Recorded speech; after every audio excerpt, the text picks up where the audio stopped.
Hello, Facebook. I am here in Vancouver, Kiwi, talking with an Aussie about tiny homes. We're actually doing exactly. We're actually here in Vancouver doing a tiny house workshop, which is pretty sweet, eh? Mm-hmm. You do a lot of these things? I do. I try to. It makes my work way more fun. It's better building with community and people than just me and a couple of carpenters plugging away. Yeah, definitely. And we've got a pretty cool crew with us this time as well, eh? Good number of people here. And Everyone's good energy.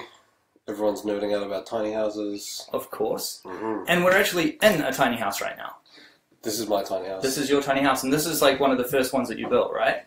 Yep. It was the second house that we built. I was doing a job in Vancouver, and we had to put a hold on it, and we'd pulled all these windows out of it, actually, and that drew this design, and I wanted to keep my good Earthship crew that we had going on, and so we designed this thing and started building it. It was great. Yeah, cool. Absolutely. And like, what was it that actually first pulled you into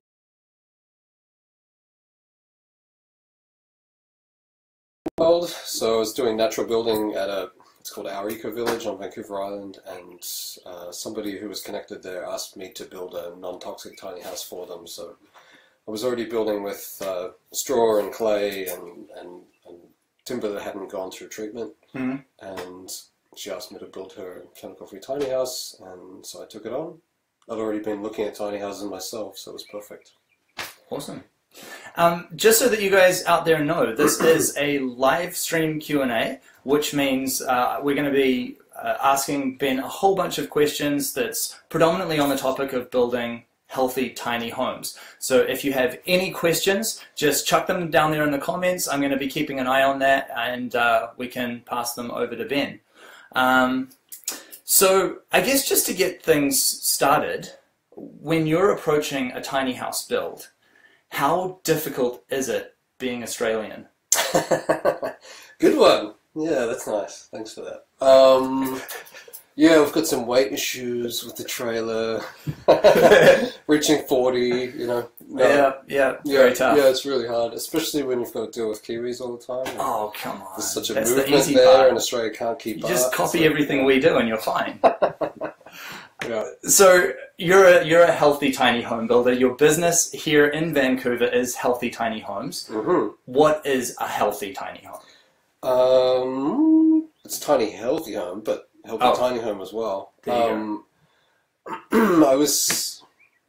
I think it's a result of me working in the regular building industry and becoming sick of all of the products, like physically sick, my skin crawling at the end of the day, going home feeling like I've been in some sort of toxic soup, which drew me into natural building and then into tiny houses. So it just was bringing some of the natural building elements into tiny houses, and then being a bit of a building biology nerd, I'm now bringing more of the non-toxic membranes and building materials into the tiny houses. Obviously the weight's too heavy. We can't build a cob tiny house. Sure. As much as we'd love to. I'd love to see that happening.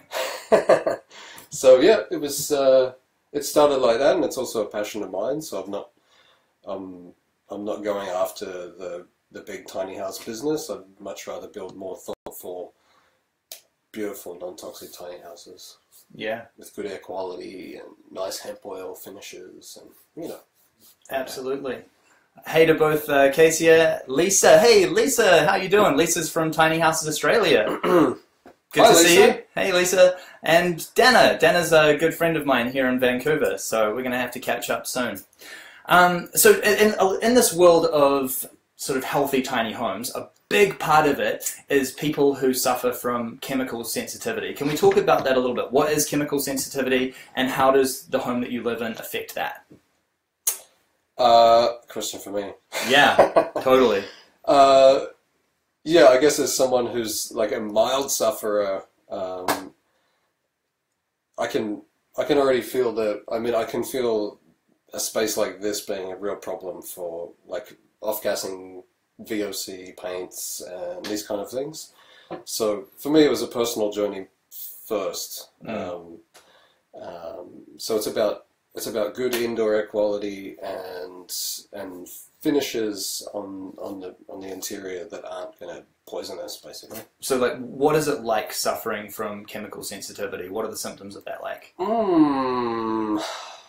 There's, let's say fibromyalgia, for instance, which it's becoming more common, similar to Lyme disease, but I think there's 17 points that, and I think you have to hit 9 of the 17 in order to be diagnosed with fibromyalgia. Mm-hmm. So symptoms can be chronic pain, headaches. For me, it's definitely around my skin organ, rashes, blurry vision, chronic fatigue, like really sleepy all the time. So the list of symptoms is huge. And I think that's the point, is to try and make something that's healthy so you can have a neutral space so you can hone in on what it is that's making you sick.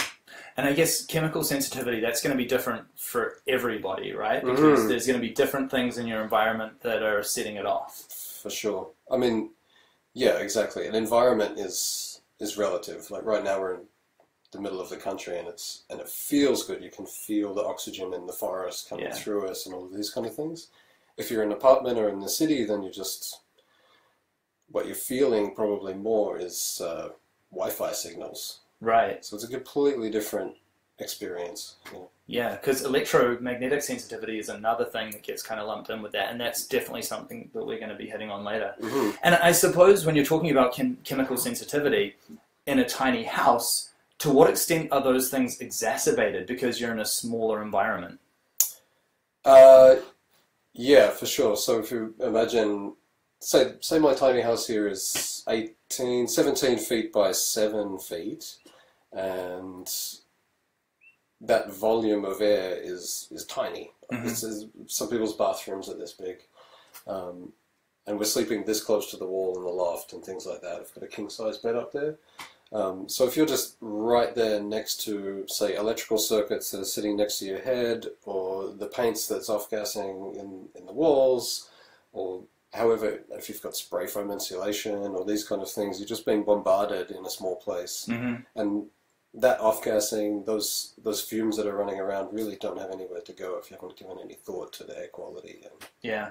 And often it's also in newer materials that it's a greater problem. We've got Dina here who's saying that she uses no VOC paints, which is a great start, and tries to reuse woods instead of new ones, because obviously new ones outgas more, right? Yep. These cabinets here behind us are kind of a cool example. I just got them off Craigslist, which is a website, and they're Californian cherry cabinets that were built in 1950 or something. They've got the old woodworking stamp. Mm-hmm. And they did their off-gassing, and they're beautiful, and they're perfect for the kitchen. It's just bedroom furniture. Yeah. Lisa Adams there is saying that she is a fibro sufferer, which sucks. Sorry to hear that, but hopefully we'll be able to help clear up some issues around that with you now and maybe address some of the stuff that's in your house. So if you have any questions specific, feel free to ask. Fibro is interesting. It's like, for me, the first thing I think of is no loft, because there's so much energy that it takes you to get up and down these stairs. So designing a tiny house that you don't need to expel that energy that you otherwise need for other stuff in life. So that's interesting. So it's sort of talking about approaching a healthy tiny home not only from like a material aspect, but there is also a design aspect to it. Mm-hmm, for sure. Yeah. So when we are talking about materials, though, what are some of the key culprits here? What are the things that people really need to avoid? Spray foam, I think, would be the biggest one. I mean, there's this myth that spray foam becomes, that it's super stable, and it's things that are promoted about spray foam. But the reality of it is that it's a vapor barrier only long enough that the wood has gone through a season and had a chance to expand and contract, which creates micro cracks between the wood and the foam where moisture can get trapped, and there's not enough airflow to actually release that moisture. So that's the start of mold right there. Mm-hmm. Apart from the fact that they're saying it is the vapor barrier, but that means that there's no separation between you and these chemicals that make up this expanding spray foam chemical soup. So Mhm. I think spray foam is the best starting point to like never ever go there for anyone ever, you know. Yeah. Apart from that, or after that, I think my next consideration is using a really good vapor barrier on the inside, so ProClimber. Mm-hmm. 475 is the company that I'm mostly buying them through, which are US based. And what does the vapor barrier do? Let's talk about that a bit. It's breathable, so instead of having a layer of plastic on the interior space, we've got, let's say the best analogy would be that it's, instead of having a dollar store poncho and going for a 5K run, Mm-hmm. you've got like an Arc'teryx jacket. So Yeah. you've got like a technical clothing, and you can go for a run and not feel like you're trying to lose weight from sweating on the inside. Gotcha. It's exactly the same in a house. So having a great membrane on the inside, I think, is the first protection from insulation and anything from there on. And the next after that is having good ventilation. So Lunos is the system that I use. They've got a Lunos Short, which fits into a tiny house. It's got 2 fans that you put on opposite ends of the tiny house, and they breathe in and out like a set of lungs. Great. So this air quality inside is the same as air quality outside. Yeah. Mm-hmm. So Becca Lynn is asking if spray foam is a no-go. What kind of insulation would you suggest? And something, because obviously you're right, you get a ridiculously high R value from spray foam. So the performance in that aspect is pretty good, assuming that it hasn't cracked. So what would you suggest in its place? There's obviously budget constraints, but the very best would be wool, which is it's definitely the most natural, beautiful material that you can use. Yeah. And I mean, Yeah. budget constraints is an important thing, but the benefit of building a tiny house is that you are building a smaller space, right? So you can afford to spend more money on higher quality materials because you have to use less of them. Yeah, for sure. There's rock soil isn't bad, which is pretty commonly available, I think, Australia, New Zealand, Canada, US. Especially if you're using a really high quality vapor barrier on the inside. Mm-hmm. You're already separated from the insulation really well. Yeah. So I'm not super concerned about the insulation, rock soil, wool, organic cotton bats. Yeah. See, wool's great though, but it's also really heavy, which is okay if you're building a tiny house maybe here in North America, but in New Zealand, where we're struggling to keep under 3.5 ton, there's a really big challenge in that, right? And also because of its weight, there's the other issue with wool that when it's in the walls, it can actually compact under its weight, causing thermal bridges. Right. So how do you tackle that? Well, the workshop that we did in Tauranga in the Bay of Plenty in New Zealand earlier this year, we used wool, and apparently it's the guy it was Green Sheep, the company, and he was saying that wool actually has a measurable R value that's more, but because of whatever commercial factors, they've got an R value that's similar to regular bats. Right. But they just staple it to the studs, which you would say, okay, we're compressing the wool, so you're losing R value there. And he was saying it's pretty much all you can do, and because it's technically rated more than what it's listed for, he's fine with stapling it. So right. That's just how it is. Cool. Hey Travis, how you doing, man? Travis is saying that there is a recycled denim wool. Have you had any experience with that? I have. Hey Leo. The recycled denim wool I've used, and it's actually in this tiny house a little bit because it was left over from a previous client. It's pretty good. If it gets wet, I had some outside where I was building, and I picked it up and it was soaked, and squished it out, and there was blue material came out, like blue water came out of it, and right. My hand was blue, and there was definitely a smell related to that. So I can't speak to how many chemicals are in it or not, but I do know that my experience with it didn't feel very natural. Yeah. Leo says, if wool is good enough for a sheep on a hill, it's good enough for me. I totally hear you on that one. Yep, sounds like a Kiwi. And Lisa's asking, what do you think of foil board? I haven't heard of foil board before. Do you know what that is? It sounds like Reflectix, maybe. I haven't heard of foil board either. I know there's there's a material that they sell at like Home Depot. It's called Reflectix, which is bubble wrap with aluminum or aluminium on either side. And you were saying about the potential of getting electric shock from that. Yeah, which is a huge problem. I was reading, people have literally died from when their wires are touching, you've got exposed wires touching the aluminum insulation. Yeah. Shoot, I'm sounding American already. The aluminium insulation. I'm sorry to the rest of the world. And sure enough, they touch it and get electrocuted, which is pretty crazy. Yeah. Hey, Sean. Hey, we've got Squamish in the house. Sweet. You should see that tiny house. It's super. So nice. Yeah. Well, just before we move off insulation as well, another one, this is one that I chose to use in my tiny house, which is polyester. So it's non-allergenic, which is a good option. Made from recycled products, completely recyclable. Have you had any experience with that? No, none at all. I saw it in New Zealand when I was there doing Leo's place, but we were lucky enough to be driving down his valley, and this wool insulation place was right there, and it was like kind of a no-brainer. Right? There you go. And you stapled it in Leo's house, eh? There was that. Yeah, we did, because it did start sloughing down, you know what I mean? So, it was lucky that we spotted it early enough to like pull it up and like hammer tack it in. So. Yeah, so stapling it, it keeps it in place, but it reduces the R value. Am I right on that? Yes. Yep. And what the guy was saying was that wool has got a greater R value than what they're allowed to advertise it for. Right. Because of its other qualities, like it repels moisture and this and that. Like, there's always going to be a little bit of moisture there in the walls, which can move through wool, and wool's actually not going to take it on at all. But he was saying that the R value of wool was actually greater than any other insulation there is. So, like, he also owns a company. So. There's that, but even comparing it to something like a PU insulation or like a toxic soup. Yeah, I didn't really get into it with him, but. Gotcha. He wasn't worried about the crushing of stapling it along the studs. Right. Yeah. Okay. Fair enough. Kia ora, Rosa. Yeah. Nice to see you. I guess as well, we also have to say that when talking about this, it's also, we were building in New Zealand, which is a little bit different to if you're building, say, here in the Northern Territories of Canada, right? Yeah. Very, very different extremes of climate. Yeah.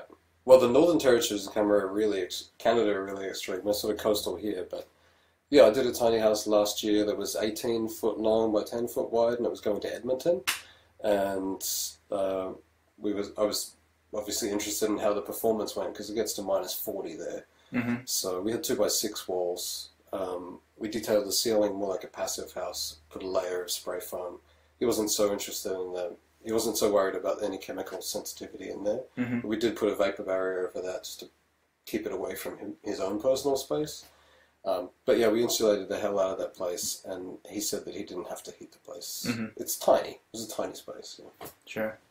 Y-Waste has just shared this video. Thank you very much for that share. And to all of you watching, if you have a friend or somebody out there that you think could benefit from the stuff that we're talking about in this video, feel free to share it on your page or share it with that friend. That would be greatly appreciated. So moving on from insulation, we've got a question here about timbers. So cladding. So David is asking, what is the best timber to use internally and externally? And I'm guessing that that's talking about both performance of the timber, probably weight of the timber when we're also talking about tiny houses, and also in the subject of healthy tiny homes, what people are not going to be particularly sensitive to. Where are you from, David? Because in Canada, I'd say the best natural material is cedar. I mean, it's this amazing tree that grows here that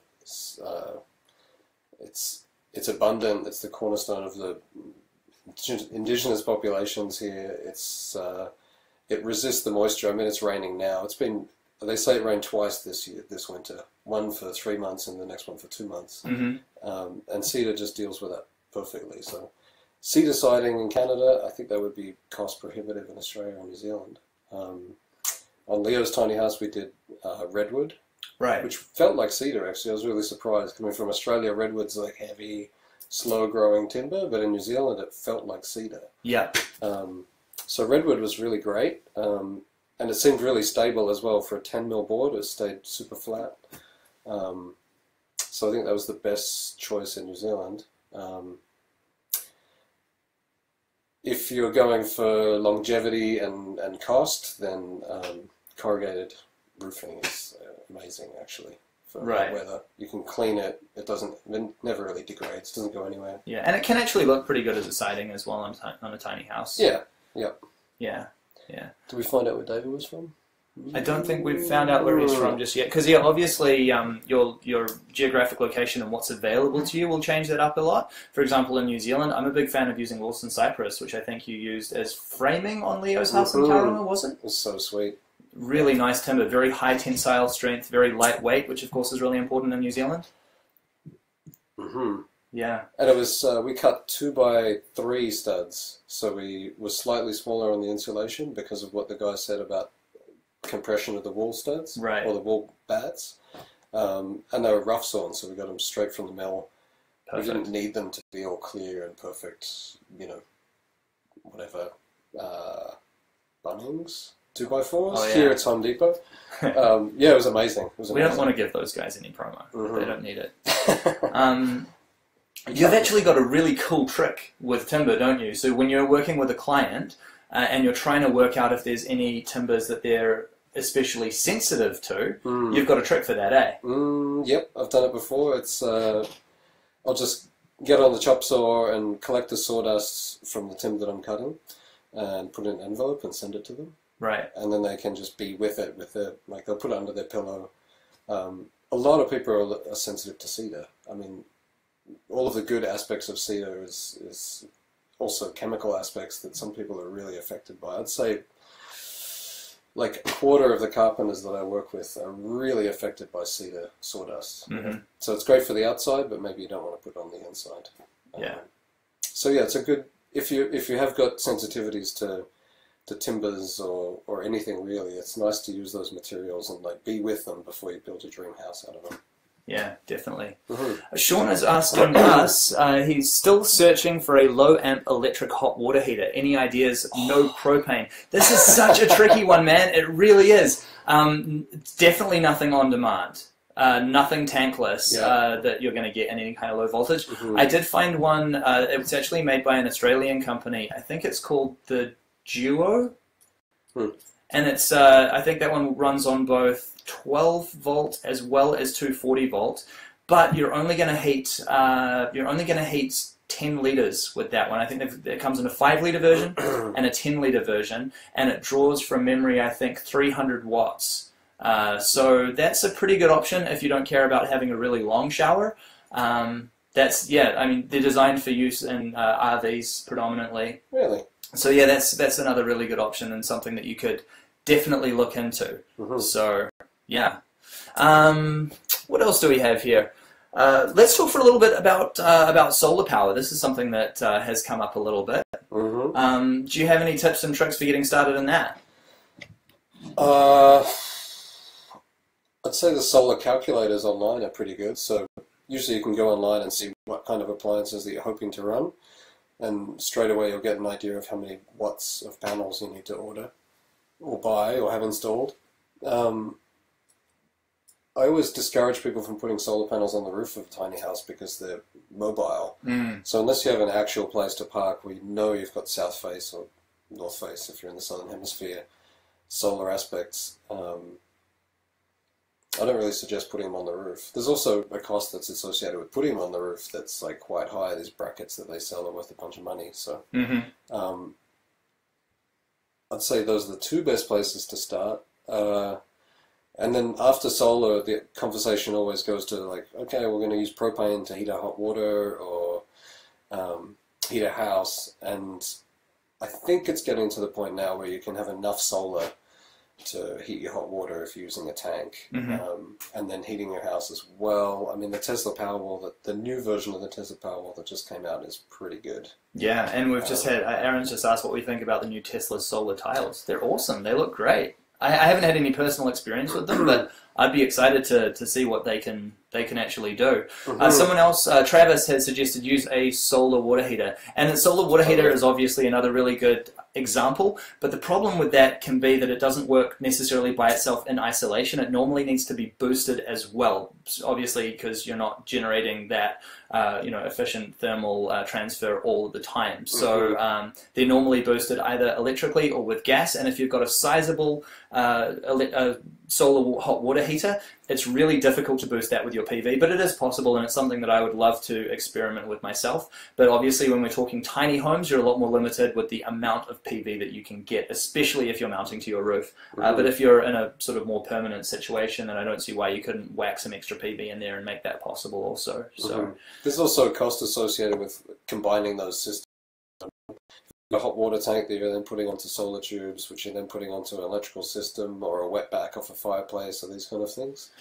You kind of need a mechanical engineer to work out the logistics. It can get real complicated real fast. No question about that. Along the lines of solar, we had a question asked earlier on the website by Michael Payne, who says, we are in BC and want to do a solar setup that will be a grid tie option. As the house is currently running off mains, but they would like the option to run off grid or as a battery backup when they lose power. Problem is that none of the installers seem to want anything to do with a tiny house and living out in the middle of nowhere. That's a pretty common problem. Can you recommend either a rough setup, because you've got an electrical background yourself, or somebody who actually deals with tiny house grid tie solar in southwest BC? Southwest BC. That's kind of where we are. Yeah, I'll plug two companies. One's on the Sunshine Coast. They're called Clear Energy Solutions. And these kind of people are the reason that I don't work as an electrician anymore, because they're like super smart when it comes to this stuff.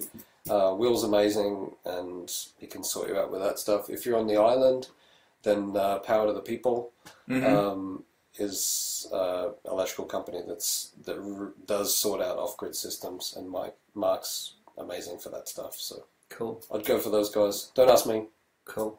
We've got quite an interesting question here. It's a little bit off topic from solar and off-grid, but you're obviously, unfortunately, Australian, and you spend a lot of time traveling between Australia, New Zealand, and Canada. How do the building codes? I like that we got likes for that, by the way. That's really cool. Oh, really? How do you find It's on, man. So yeah, how do you find that the difference in building tiny homes between all of those countries?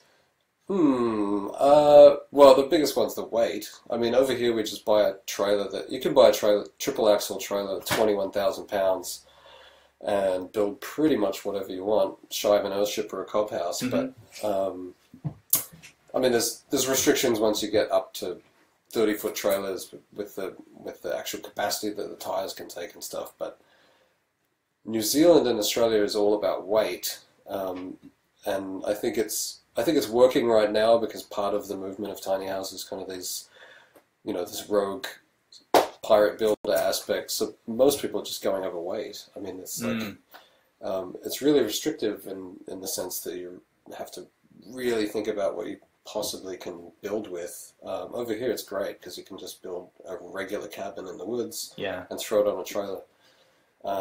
And another issue with that, I guess, if you're wanting a tiny, healthy home, is there is this huge problem that eco-friendly and lightweight virtually never speak the same language, do they? Nope. Yeah.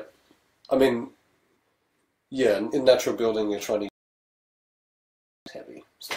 Yeah. Oh, I think we dropped out just a little second there. Let's see. I think we're back. I think that's okay. We just dropped out for a quick second.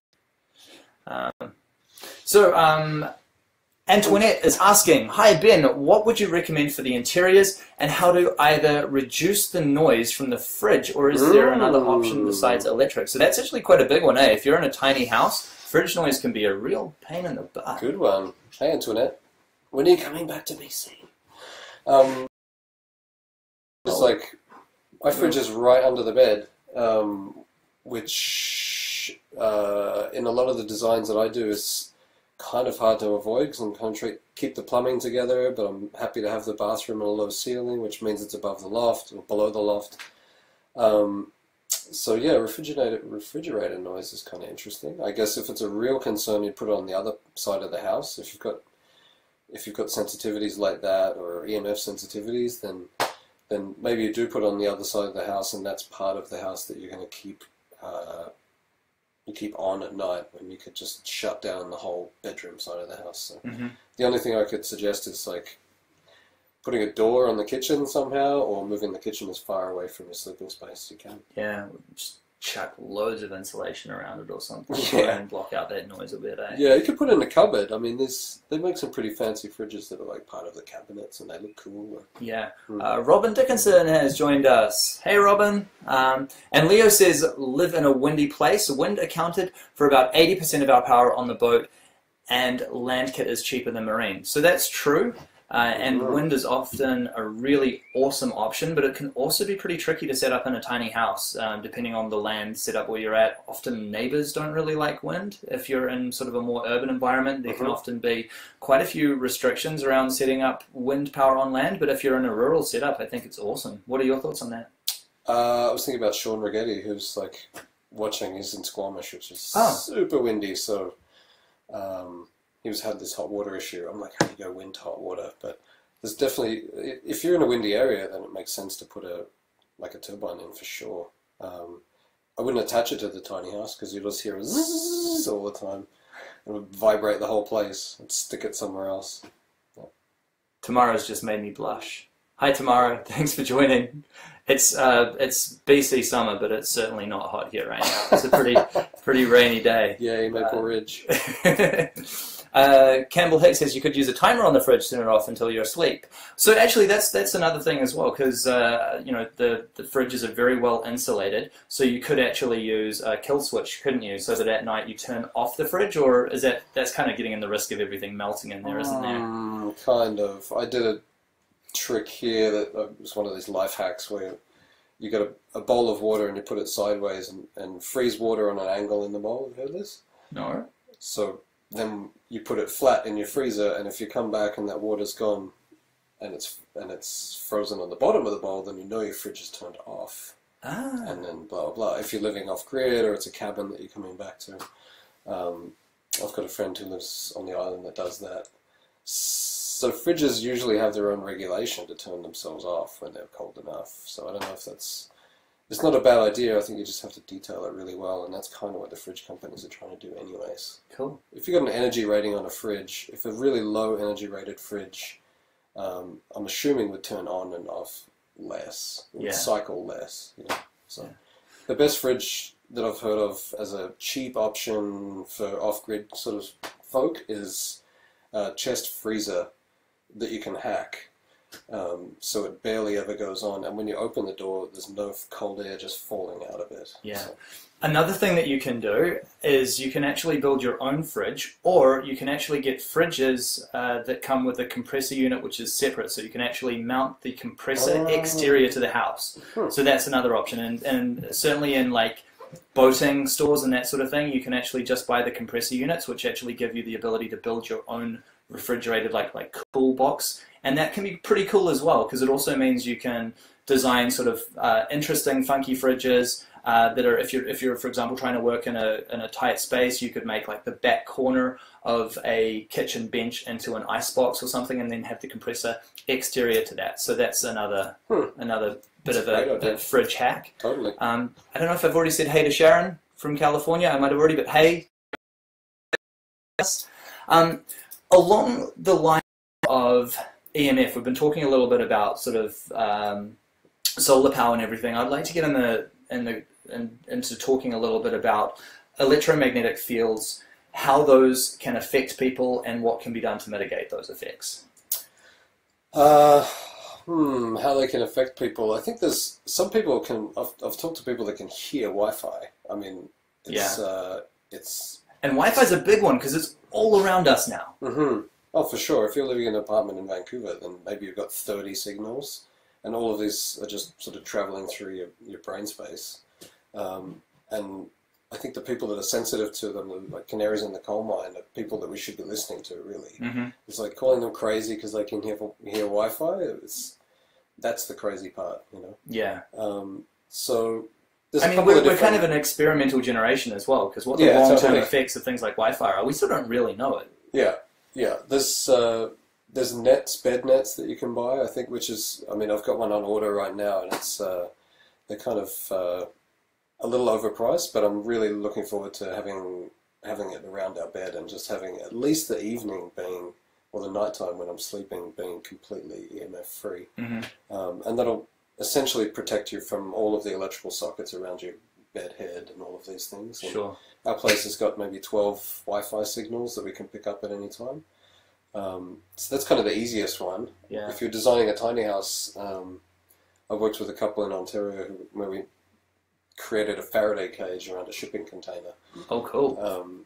And so we had fly screens on all the windows and aluminum gaskets around when the windows were closing, so that they could create the space that had no EMFs coming into it. So the way a Faraday cage works is that if you've got a circle and you've got Wi-Fi signals coming, then they just run around the circle and then leave again. And so you're completely insulated from those signals. Yeah.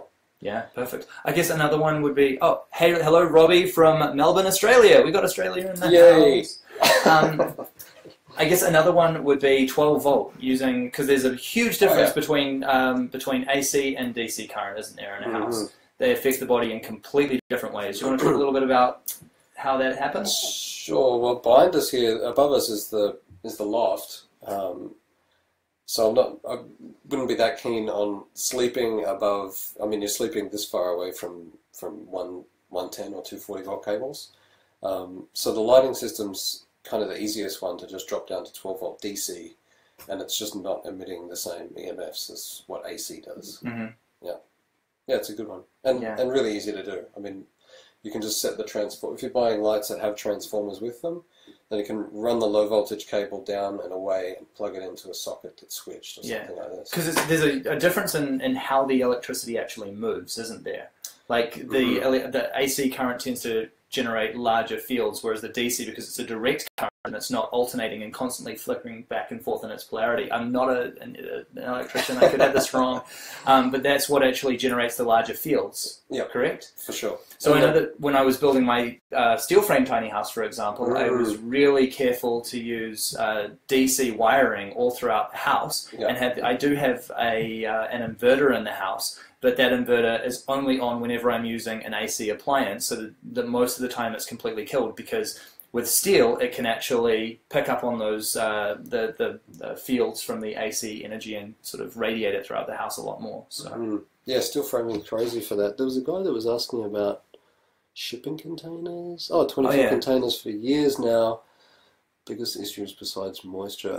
It caught my eye because we've got a shipping container just out here that it's called the K-A-N, that some friends have just started building, and the moisture issues, we're kind of holding off on the spray foam. I mean, they were saying that they were just going to spray foam, and we've got a guy, Lucas Johnson, coming on the last weekend of this workshop, which is like an open day party potluck next Saturday, and he's a building scientist that's able to like hone right in on the situation. But the thought was that spray foam is kind of the best solution, except they were thinking that they would use wooden stud framing for the inside to house it, and they've already put their windows in with timber, so definitely not with wood. We were kind of throwing out some ideas about the idea of actually insulating exterior to the shipping container. If you're not wanting to sort of truck it around, if it is actually going to be in place, I think there could be some really fun stuff you could do in that. Yo, Jordan! We've got Jordan in the house. Jordan is from Happen Films. He makes some pretty epic documentaries over on YouTube if you want to go check him out. Nice to have you join us, man. But yeah, so that's another option, right? You can actually potentially insulate exterior to the shipping container, which also looks sweet. Totally, you can make it look like a cabin instead of a steel box. Yeah. Everyone seems to have this, like, I don't know how shipping containers got so so liked, but people do love them. I mean, they're cheap. We stayed in a shipping container at Leo's place. It was already it was a refrigerated shipping container, 20 foot, and they only had 2 windows in it and a stainless steel interior, and felt quite comfortable.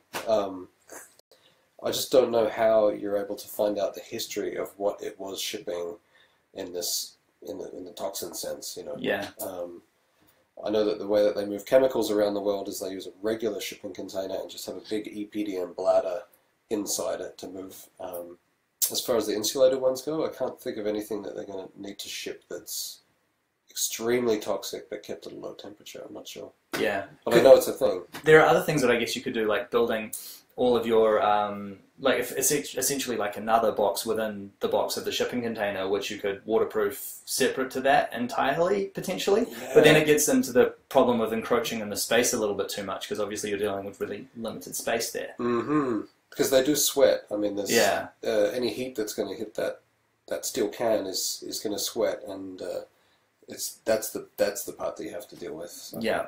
Very true. Drilling holes down through the bottom of you just keep squishing the space smaller and smaller. Yeah. But I think super insulating the outside is probably the best way if you're not worried about having it shipped to China or something. Just build it and insulate the hell out of the outside.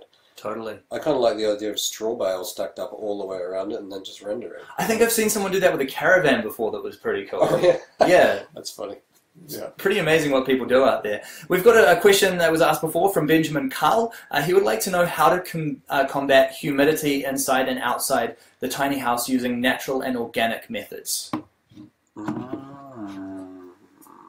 Inside and outside. Well, I'm not sure we can do too much on the outside.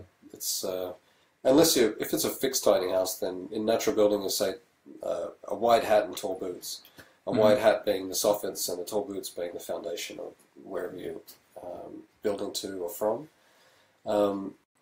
In a tiny house, I think the moisture you're worried about the inside. Well, I guess the outside you've got a rain screen or a cavity batten, so that's mitigating any moisture or helping sheet moisture away from your insulated space. On the interior, I think the best solution for moisture is airflow. And so again, the Lunar system, the Lunar Short is what I use. It's just a really slick unit for tiny houses. There's a couple of other kinds of heat recovery ventilators around, but the fact that these are two small units that are just controlled by a light switch, like the one over my other shoulder here, is pretty nice. They're like $1,500. They're available in New Zealand, Australia, and here, and it's German technology from passive houses. Yeah. And you don't have this ducting system or anything where you're using more energy to push your air around to create ventilation. It's just right there. So if you're able to have an airflow through your building and then replace your warm, stale air with fresh air and still have a heat exchange of like 95%, I think it's as good as you can ask for. Yeah. Beverly is asking, don't you add a weeping wall? And just so that you guys know, if you have any questions about building healthy tiny homes, materials, anything like that, feel free to throw them down in the comments so that we can answer those questions while we are still here live for you. And if you do think that this conversation is going to be useful to anyone that you know, please feel free to share this video with them. So yeah, What's a weeping wall? Weeping wall. I don't even know what that is. I've never heard of a weeping wall before. Sounds like I should know, but I've not heard the term. What's a weeping wall, Beverly? Yeah, let us know, because I'd be keen to look into that some more. Let's talk rainwater collection. That was a question that was asked to us earlier on Facebook. Thoughts around that? Tips, tricks, techniques? Definitely from a metal roof, which is it's more common on tiny houses, but so many houses around here are just asphalt tiles, and there's no way in hell I'll be drinking that. And also, I guess EPDM roofs or torch-on roofs, I wouldn't really be drinking off them either. The EPDM products say that they're potable because they're a pond liner and they want to keep fish alive, but I don't know if I drink off it. So the first one would be a metal roof. And what else? Yeah, the tanks are always plastic. I was looking for a stainless steel tank for a while for one client because they didn't want to have a plastic tank, and it was just insanely expensive because there's so many microbreweries firing them up. Yeah. But they look it's great, really easy really to nice. do. I mean, if you're in a rainy climate and you've got a tank that's big enough, you can collect a hell of a lot of water, even off a tiny house. Yeah, I think I worked it out that off of my tiny house, where my roof is about 15 square meters, which is what, about 20 foot by 8 foot. I think that works out. I can collect around 30,000 liters of rainwater a year off that, which is pretty cool. Yeah, that's great. Yeah. We did. I was part of a build that went off to an island off-grid in BC, and I can't remember the brand name, but it was a regular 110 volt submersible pump, and so there was just no pump sound or anything because it was in the tank, and then the water lines coming out. So it was really nice. It just felt like a regular house. It was great pressure, all of these kind of things, and it was recommended by Garratt from ecosense.ca, and anything that he recommends, I'm just like on board because it's as far as anything natural building or smart, intelligent design goes, like kind of go to Garratt straight away. Cool. Yeah. Now you're kind of interesting because you are coming at tiny houses from like a natural building background, right? You actually started off in earthships, is that right? Kind of in your foray into natural building and everything? Yep. What about applying earthship building principles to tiny houses? What's transferable from that? Yeah, I usually do. I guess the only thing that's not transferable is the thermal mass aspect. Sure. Yeah.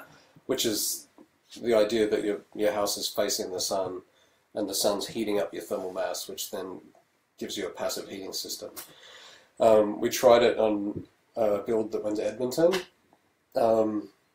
We had all of our walls on the south face, and on the lower level we had, he didn't do it till he got it parked. He went off to a gardening store and put down paving stones. The idea being it's pretty clear and sunny in Edmonton in winter, and the sun would come in, penetrate the windows, and heat up the floor, but nope, it didn't work. He said it was freezing. So I think there's just not enough insulation underneath a tiny house to keep the thermal mass warm. Yeah. And also, like, it's because I know the normal thing to do when you're building a house here in the northern hemisphere is obviously to build it south facing. Down in the southern hemisphere, you want to build it north facing so that you're maximizing the sun and thermal gains.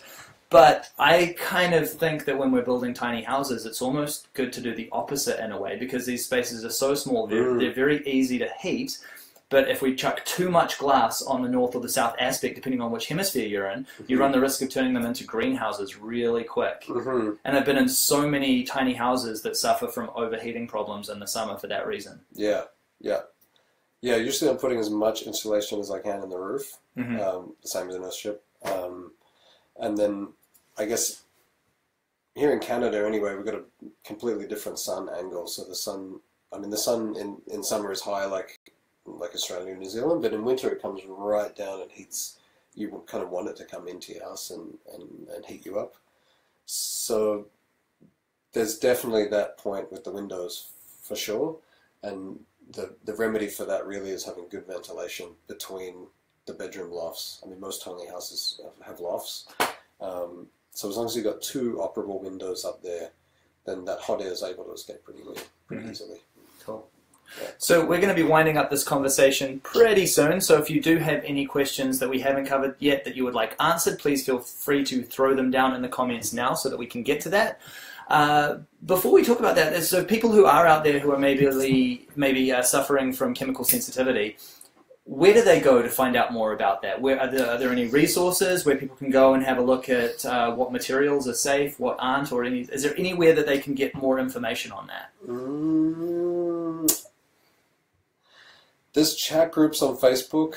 There's a few Healthy Homes books out there. Paul Laporte has a great book, which is Healthy Home, I think. It's so specific to the person, I think. I mean, if you've got a pre-existing condition, which is usually the people that are motivated to build something that's chemical free, then it's kind of a journey that you have to go on yourself. You can certainly educate yourself by getting some books or ebooks and these kind of things. But I can't think of anything off the top of my head that's like, go there, definitely, they're amazing. One thing that I would maybe suggest is the Living Futures Institute page. So they are the guys that set up the Living Building Challenge. Now they've got their red list. So the Living Building Challenge is basically like a new architectural precedent for environmentally friendly and healthy building construction. So within that, they've got their materials red list that you can download, and that will say everything that's a little bit dubious that you should maybe avoid using, but it also offers some alternatives there. But I really like your idea. You know, when it comes to trying to figure out what you're sensitive to, actually just spending some time specifically with that product. If you're thinking of using a timber, getting some wood shavings, chucking them in envelopes, sleeping with it, that makes a lot of sense to me. I think that's seriously cool. Mm-hmm.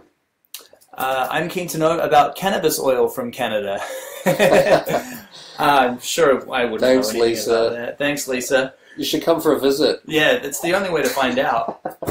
Honestly, I'm a huge fan of the hemp plant. I would love to see more buildings made from hemp. I'm a believer in the medicinal properties, and I'm really happy that back home in New Zealand as well, we're talking about decriminalization, because locking people up for possession of a plant is ludicrous. Mm-hmm. So, I've been enjoying being here on the West Coast. For sure. And this whole house is covered in hemp oil, which is grown in Canada. Mm-hmm. And it's a pretty amazing wood treatment, as well as a medical treatment for people with disabilities or pain stuff. So yeah, absolutely. So you have got a workshop coming up, or We we have a do. workshop We're in. coming up. We're in a workshop right now, but we've got another workshop coming up. When is it, and how can people sign up? Come and build a tiny house with us in Vancouver. Mm-hmm. Well, we're at this like beautiful little property in Maple Ridge, and I've got another client who's this amazing lady from Vancouver Island, and so we thought I think she's going to come and cook for us. Oh, nice.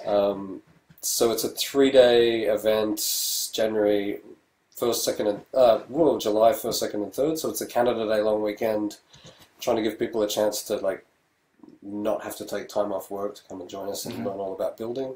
So yeah, we'll be framing up a tiny house, and we'll see how far we get after that. Hopefully we get some siding, house wrap, windows, and a roof on it.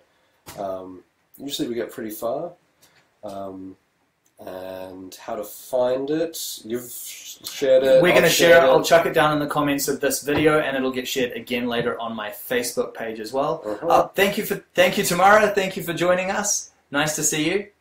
And we've got a new video live as well. Like, if you haven't actually checked out our YouTube channel in a while, head over to livingbiginatinyhouse.com, where we've actually got a brand new video. This is a really cool tour that we've filmed with an amazing woman named Jackie Kemp and her adorable tiny hound, a Chihuahua named Dala. Normally, I admit I'm not a Chihuahua kind of guy, but this one was pretty cute. So, yeah. Where do people find you, Ben? I have a website, tinyhealthyhomes.com. I've got a bunch of builds up there, photos of builds that I've done, updates on websites. You can get on the mailing list, and then you'll get first access to any of the courses that I'm running. And that's it. Cool. Lisa says, hey, join us on the land. You're getting your land. That's right. That's really cool. Tiny Houses Australia are doing some awesome stuff with actually figuring out some land solutions for tiny homes, which is really exciting. So I would love to go and join you guys. I'm looking forward to catching up with you in Sydney. So where are you guys actually? You're not in Sydney. Anyway, I'm looking forward to heading over to Australia. I've been traveling so much, I'm getting so confused with where I am and where I'm going.